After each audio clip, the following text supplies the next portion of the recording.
industry is full of a bunch of sucking, dick riding, bending over the desk ass niggas. You could hear it in his voice. DMX wasn't scared of many people, but when he talked about the industry, there was a tone that cut through everything.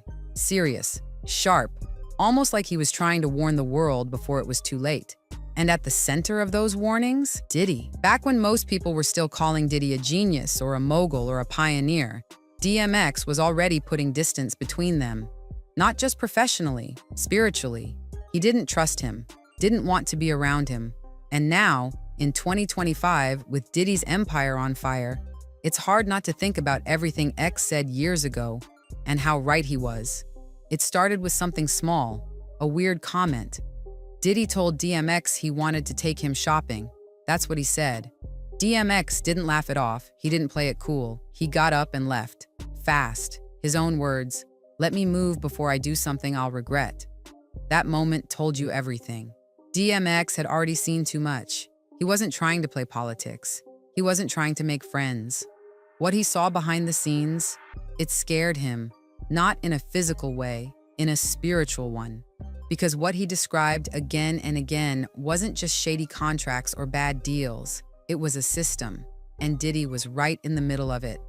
Fast forward to everything happening now. The raids, the lawsuits, the witness testimony, the videos, the pressure that's closing in on Diddy from every direction. And suddenly, all the stuff DMX used to say, it doesn't sound paranoid anymore. It sounds like prophecy. 50 Cent knew it too.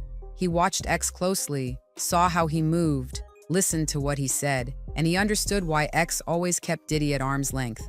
50's not quiet about it either. He's been calling out Diddy for years, on stage, in interviews, on social media, and now he's doubling down again, telling the world DMX wasn't just talking, he was protecting himself.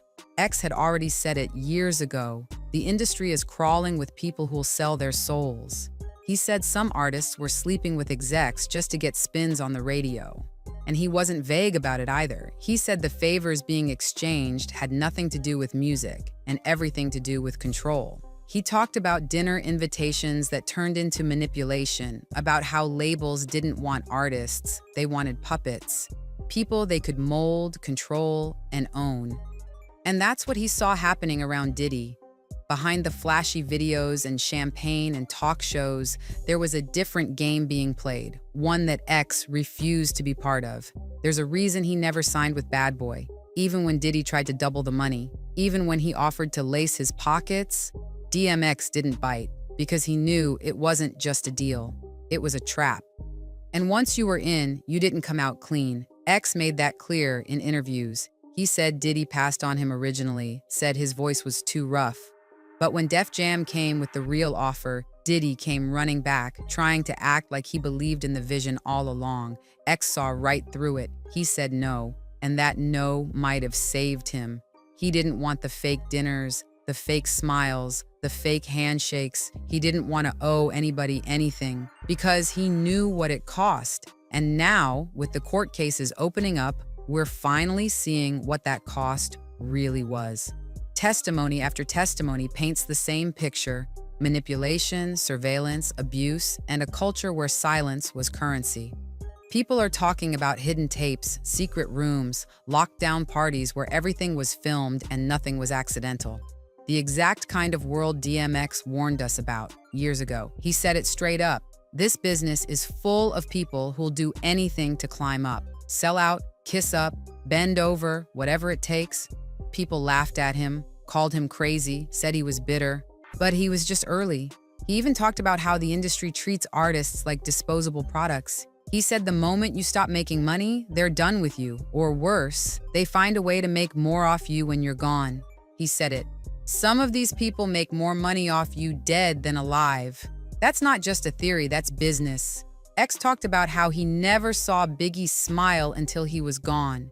He said the first time he saw peace in his face was in his casket. That hit people, because it wasn't just a metaphor. It was a judgment on how the industry eats people alive. And when you look at what happened to other artists tied to Bad Boy, it's hard not to see the pattern. People chewed up, drained, and then replaced. Even the ones who blew up still had to fight for their publishing. Ask the LOX, ask Mace, ask anybody who got too close. X never got that close. And that's why he's not in any of the lawsuits today. That's why no one's pulling out old video of him in some strange room doing things he never agreed to, because he never gave them the footage, never gave them access, never gave them control. And it's not just X and 50 talking. Other insiders are stepping up. Former bodyguards, former assistants, people who saw things up close and can't stay quiet anymore.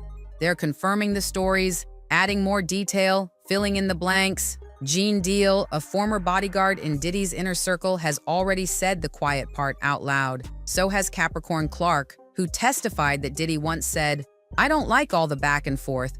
I like guns." That's the kind of energy X was picking up on, and that's exactly why he stayed away. And now, even with everything coming out, even with potential federal charges on the table, there's still a real chance Diddy could walk. That's what has 50 Cent speaking louder than ever. He sees what's happening. He sees the defense framing Diddy as someone with bad behavior, but not enough to convict. But 50's not letting it slide. He's on social media every other day, making it clear he's not gonna let this disappear quietly. He said it flat out. Trump don't take disrespect lightly, and he don't forget who turns on him. That wasn't just about politics. That was a warning shot, because now there's talk of Diddy asking for a pardon. People inside the case saying Diddy's lawyers might try to pivot, take a slap on the wrist for state charges and walk away from the federal ones. That's the kind of loophole money and power creates. But not if people keep the pressure on. And that's what this is about. Not gossip, not drama.